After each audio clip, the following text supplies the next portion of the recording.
नमस्कार, welcome to my channel ज़ुबो बायो। मैं हूं वीरेंद्र कुमार वर्मा।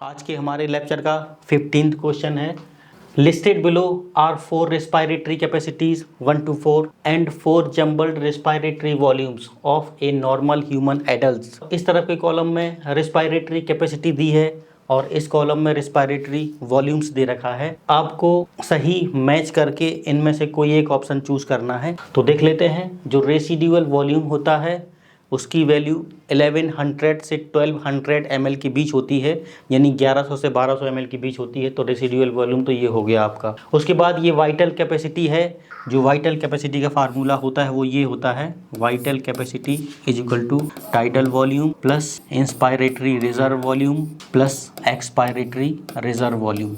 इन सबको जोड़ने पर वाइटल कैपेसिटी आता है। जो टाइडल वॉल्यूम की वैल्यू होती है वो 500 ml के लगभग होती है। उसके बाद इंस्पायरेटरी रिजर्व वॉल्यूम की वैल्यू 2500 से 3000 ml के बीच होती है, 2500 से लेके 3000। और एक्सपायरेटरी रिजर्व वॉल्यूम की वैल्यू होती है 1000 से 1100 ml के बीच में, 1000 से 1100 ml के बीच में। तो अब आप चेक कर सकते हैं कि वाइटल कैपेसिटी कितना आएगा। अगर हम आगे की वैल्यू लेते हैं, ये 3000 ये, 1000 ये और 500 ये, 3 4 4.5, तब ये वैल्यू आएगी 4500 4500 ml वैल्यू आएगी। इंस्पायरेटरी रिजर्व वॉल्यूम जो होता है उसकी वैल्यू होती है 2500 से 3000 ml के बीच में। तो एकदम ये दे रखा है 2500 ml। उसके बाद इंस्पायरेटरी कैपेसिटी जो होता है आप जानते हैं, inspiratory capacity is equal to tidal volume plus inspiratory reserve volume. Tidal volume की वैल्यू 500 ml होती है और इंस्पायरेटरी रिजर्व वॉल्यूम की वैल्यू 2500 से 3000 ml के बीच होती है। अब आप कैलकुलेट कर सकते हैं। अगर हम इस वैल्यू के हिसाब से ले लें तो ये 3000 आ जाएगा, और अगर इस वैल्यू के हिसाब से लेते हैं 3000 प्लस 500 तो ये 3500 आएगा, 3500 इस तरह से आएगा 3500 ml। तो इंस्पायरेटरी कैपेसिटी की वैल्यू कितनी हो गई, 3500 ml। इंस्पायरेटरी रिजर्व वॉल्यूम की वैल्यू 2500 ml हो गई और रेजिडुअल वॉल्यूम आपका 1200 ml हो गया, और जो वाइटल कैपेसिटी है वो 4500 ml हो गई। अब आप चूज कर सकते हैं कौन सा ऑप्शन सही होगा। दूसरा है 2500 ml, यानी वाइटल कैपेसिटी 2500 ml दे रखी है, ये गलत है। इसके बाद जो तीसरा है inspiratory reserve volume, inspiratory reserve volume की वैल्यू हमने बताई थी 2500 से 3000 ml के बीच होती है, ये भी नहीं है।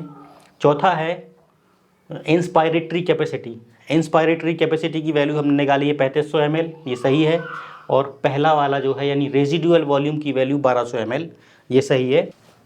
आपका जो ऑप्शन होगा वो सी ऑप्शन सही होगा। Vital capacity and inspiratory reserve volume कितने कितने ml होती है? जो रेजिडुअल वॉल्यूम होता है उसकी वैल्यू 1100 से 1200 ml के बीच होती है। और ये होता क्या है रेजिडुअल वॉल्यूम, जब हम फोर्सफुली एक्सपीरेशन करते हैं तो फोर्सफुली एक्सपीरेशन के बाद जो लंग्स में एयर बच जाती है उसे हम कहते हैं रेसिड्यूअल वॉल्यूम। इसकी वैल्यू होती है 1100 से 1200 ml के बीच में। वाइटल कैपेसिटी, वाइटल कैपेसिटी जो एडिशन होता है वो tidal volume, inspiratory reserve volume और एक्सपायरेटरी रिजर्व वॉल्यूम का होता है।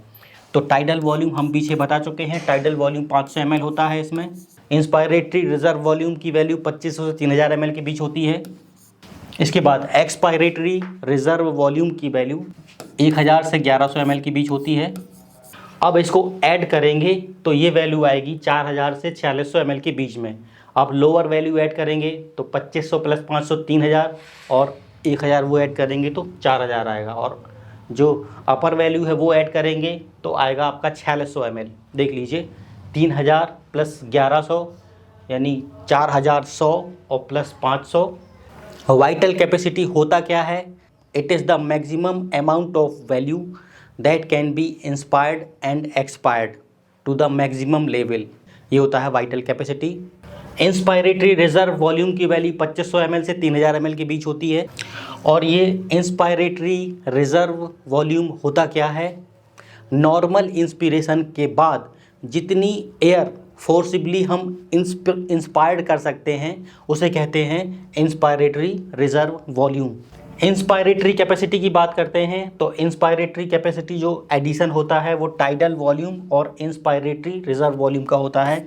टाइडल वॉल्यूम होता है 500 ml plus inspiratory reserve volume 2500 ml से 3000 ml के बीच होता है। अब इसको आप देख सकते हैं 3000 से लेके 3500 ml के बीच होता है ये। इंस्पायरेटरी कैपेसिटी होता क्या है, नॉर्मल एक्सपीरेशन के बाद जितनी एक्स्ट्रा अमाउंट ऑफ एयर हम अंदर इनहेल्ड कर सकते हैं उसे कहते हैं इंस्पायरेटरी कैपेसिटी, और इसकी वैल्यू 3000 से 3500 ml के बीच होती है। हमारा नेक्स्ट क्वेश्चन है the partial pressure of oxygen in the alveoli of lungs is, A option दे रखा है equal to that in the blood, ये तो बिल्कुल गलत है। More than that in the blood, जो ब्लड होता है उससे ज़्यादा होता है पार्शियल प्रेशर ऑक्सीजन का। कहाँ पर, एल्वियोलाई में। तो आपका जो ऑप्शन होगा वो बी ऑप्शन सही होगा। ऑक्सीजन एंड कार्बन डाइऑक्साइड का पार्शियल प्रेशर डिफरेंट पार्ट में कितना होता है? नेक्स्ट स्लाइड में हमने बताया है डिफरेंट पार्ट्स में ऑक्सीजन एंड कार्बन डाइऑक्साइड का पार्शियल प्रेशर कितना कितना होता है। ये देखिए, ये रिवाइज कर लेते हैं हम लोग। जो एल्वियोलाई है उसमें ऑक्सीजन का पार्शियल प्रेशर होता है 104 mm ऑफ Hg और कार्बन डाइऑक्साइड का पार्शियल प्रेशर होता है 40।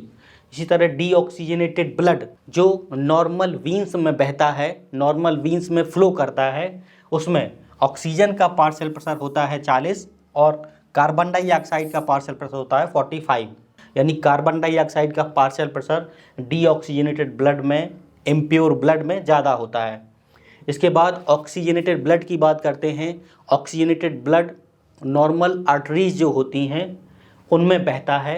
जो आर्टरी होती है नॉर्मल आर्टरी, उसमें ऑक्सीजन का पार्शियल प्रेशर होता है 95 और कार्बन डाइऑक्साइड का होता है 40। टिश्यूज़ में जो ऑक्सीजन होता है उसका पार्शियल प्रेशर होता है 40 और कार्बन डाइऑक्साइड का पार्शियल प्रेशर होता है 45। The inspiratory reserve volume plus tidal volume plus expiratory reserve volume is the same as, एक फार्मूला ये दे रखा है।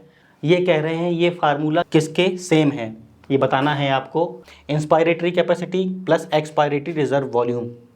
बी ऑप्शन है total lung capacity minus functional residual capacity और सी ऑप्शन है inspiratory capacity plus functional residual capacity. D option है inspiratory capacity plus residual volume. इसका जो आंसर होगा वो ऑप्शन ए सही होगा, क्योंकि जो inspiratory reserve volume plus tidal volume होता है वो होता है इंस्पायरेटरी कैपेसिटी और एक्सपायरेटरी रिजर्व वॉल्यूम इन्होंने एज इट इज़ लिख दिया है। फार्मूला कुछ इस तरह से होता है, vital capacity is equal to inspiratory reserve volume plus tidal volume plus expiratory reserve volume. अब इंस्पायरेटरी रिजर्व वॉल्यूम और टाइडल वॉल्यूम इसको अगर देखें तो vital capacity is equal to हो जाएगा, इन दोनों को जब ऐड करते हैं इंस्पायरेटरी रिजर्व वॉल्यूम और टाइडल वॉल्यूम को तो आता है inspiratory capacity. Inspiratory capacity plus expiratory reserve volume. इस तरह से इसका ऑप्शन होगा ऑप्शन ए। लंग्स कैपेसिटी और पल्मोनरी कैपेसिटी की वैल्यू एग्जाम में पूछते हैं। जो पल्मोनरी वॉल्यूम्स हैं या जो पल्मोनरी कैपेसिटीज़ हैं उनकी वैल्यू एग्ज़ाम में पूछी जाती है। ये सभी पल्मोनरी वॉल्यूम्स और कैपेसिटीज़ के फार्मूला दे रखे हैं और उनकी वैल्यू दे रखे हैं, आइए देख लेते हैं। वाइटल कैपेसिटी होता है tidal volume plus inspiratory reserve volume plus expiratory reserve volume और इसकी वैल्यू जब ऐड करेंगे तो आएगा 4000 से 4600 ml के बीच में। इंस्पायरेटरी कैपेसिटी और एक्सपायरेटरी कैपेसिटी हमने कहा था इन दोनों फार्मूलों को एक साथ आप याद करिएगा। Inspiratory capacity is equal to tidal volume plus inspiratory reserve volume और इसकी वैल्यू आएगी 3000 से 3500 ml के बीच में। अब एक्सपायरेटरी कैपेसिटी जो होता है उसका फार्मूला होता है tidal volume plus expiratory reserve volume. इन दोनों में टाइडल वॉल्यूम कॉमन है, बस इंस्पायरेटरी कैपेसिटी में इंस्पायरेटरी रिजर्व वॉल्यूम है और एक्सपायरेटरी कैपेसिटी में एक्सपायरेटरी रिजर्व वॉल्यूम है। तो एक्सपायरेटरी कैपेसिटी की जो वैल्यू होती है वो 1500 से 1600 ml के बीच होती है। Functional residual capacity is equal to expiratory reserve volume plus residual volume और इसकी वैल्यू आती है 2100 से 2300 ml के बीच में। Total lung capacity is equal to vital capacity plus residual volume, और इसकी वैल्यू आती है मैक्सिमम 5100 ml से लेके 5800 ml के बीच में। एक चीज़ और, इसमें ये वाइटल कैपेसिटी है, और अगर इसमें हम रेजिड्यूअल वॉल्यूम को जोड़ देंगे तो यही टोटल लंग कैपेसिटी बन जाएगा। हमारा नेक्स्ट क्वेश्चन है, which of the following options correctly represents the lung condition in asthma and emphysema respectively. Asthma और एम्फीसीमा में लंग की कंडीशन क्या हो जाती है ये बताना है आपको। अस्थमा जो अटैक करता है वो ब्रोंकियोल्स या ब्रोंकाई में अटैक करता है, और जो एम्फीसीमा होता है वो एल्वियोलाई के सेप्टा में अटैक करता है। यानी एल्वियोलाई के जो सैक्स बनते हैं, छोटे छोटे सेप्टा के कारण बनते हैं, उन सेप्टा को ये डिस्ट्रॉय करता है, जिस वजह से सरफेस एरिया कम हो जाता है लंग्स का।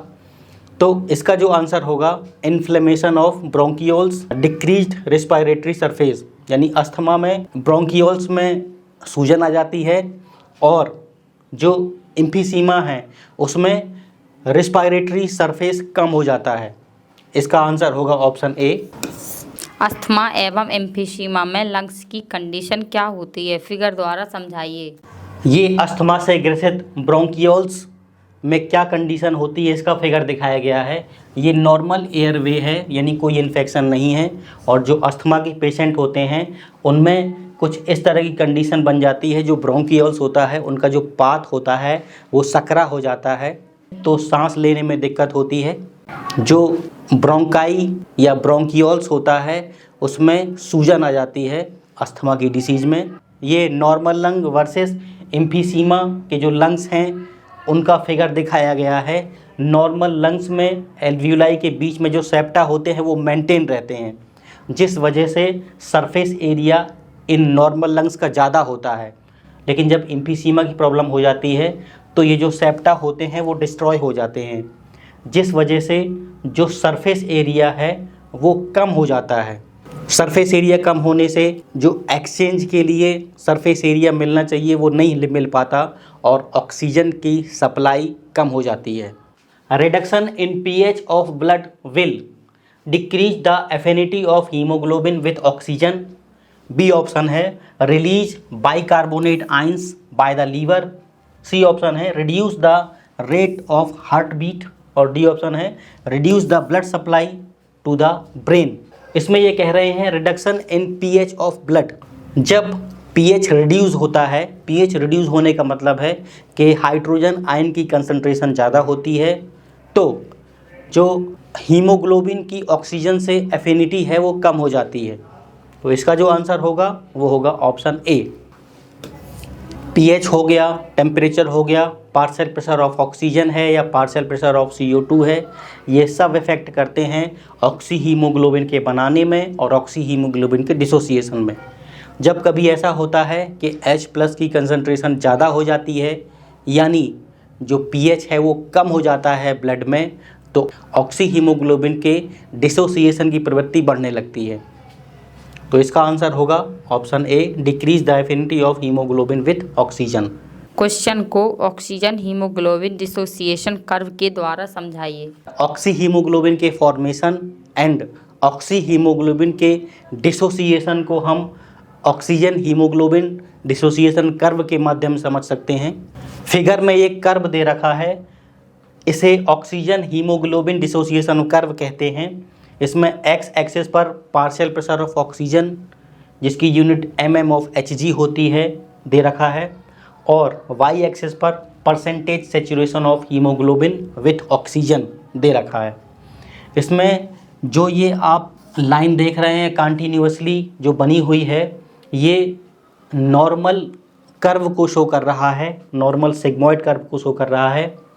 और जो शिफ्ट टू राइट आप देख रहे हैं, जब एडवर्स कंडीशन होती है, यानी कि टेम्परेचर ज़्यादा होता है, ऑक्सीजन का पार्शियल प्रेशर कम होता है एवं H+ की कंसंट्रेशन ज़्यादा होती है, तब ये जो ग्राफ है वो शिफ्ट कर जाता है राइट की तरफ। और जब ये राइट की तरफ शिफ्ट करता है तो ये कंडीशन कहाँ पर होती है? ये कंडीशन होती है बॉडी के टिश्यूज़ में।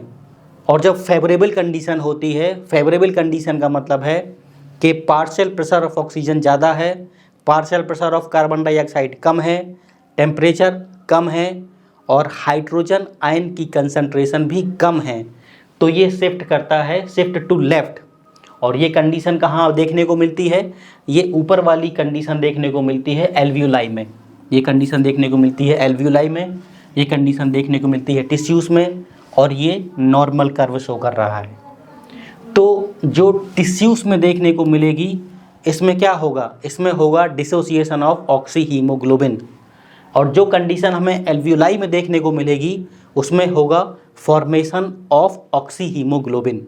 आप सभी से रिक्वेस्ट है, प्लीज़ मेरे वीडियो को लाइक करिए, वीडियो को शेयर करिए, वीडियो के ऊपर कमेंट करिए और चैनल को सब्सक्राइब करने के बाद बेल आइकन को दबाना ना भूलें ताकि आने वाले वीडियो का नोटिफिकेशन आप तक पहुंच सके। Which of the following is an occupational respiratory disorder?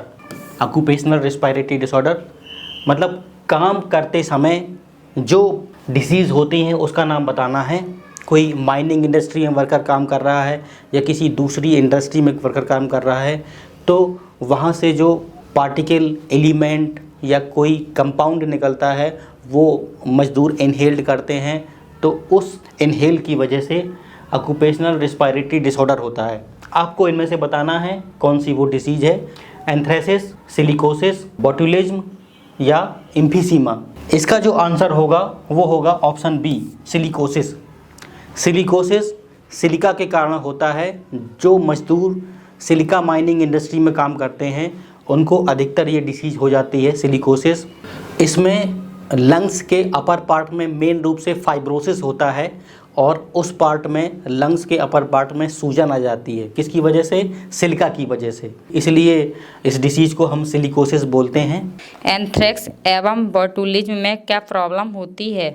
Option में एंथ्रेसिस एवं बोटुलिज्म दे रखा है, इसके विषय में जान लेते हैं हम लोग। जो एंथ्रेक्स होता है वो बैक्टीरिया बैसिलस एंथ्रेसिस के कारण होता है।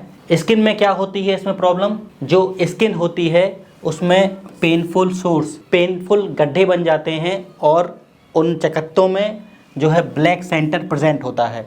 अगर ये बैक्टीरिया ब्रीदिंग के द्वारा लंग्स में पहुंच जाते हैं तो ब्रीदिंग में भयंकर प्रॉब्लम होती है, उसमें डिफ़िकल्टी आती है ब्रीदिंग में। इंटेस्टाइन में भी प्रॉब्लम हो सकती है, वॉमिटिंग हो सकता है, ब्लडी डायरिया हो सकता है यानी खून की उल्टी आ सकती है आपको, और भयंकर एब्डोमिनल पेन यानी पेट में भयंकर दर्द हो सकता है। बोटुलाइनम के बारे में जान लेते हैं। ये बैक्टीरिया क्लोस्ट्रीडियम बोटुलाइनम एक टॉक्सिन रिलीज करता है जिस वजह से बोटुलाइनम डिसीज होती है। इसमें ये नर्वस सिस्टम को इफ़ेक्ट करता है, जो नर्व सिग्नल्स होते हैं उनको ब्लॉक कर देता है। जब नर्व सिग्नल्स ब्लॉक हो जाती हैं तो मसल पैरालिसिस की प्रॉब्लम हो सकती है। ड्रूपिंग आईलिड्स की प्रॉब्लम हो सकती है। ड्रूपिंग आईलिड्स का मतलब होता है झुकी हुई पलकें। उसके बाद डिफ़िकल्टी स्वालोइंग एंड ब्रीदिंग, खाना निगलने में एवं सांस लेने में दिक्कत हो सकती है। Can be fatal if untreated, अगर इस डिसीज़ को ट्रीट नहीं किया जाता है तो डेथ भी हो सकती है। Thank you, have a nice day.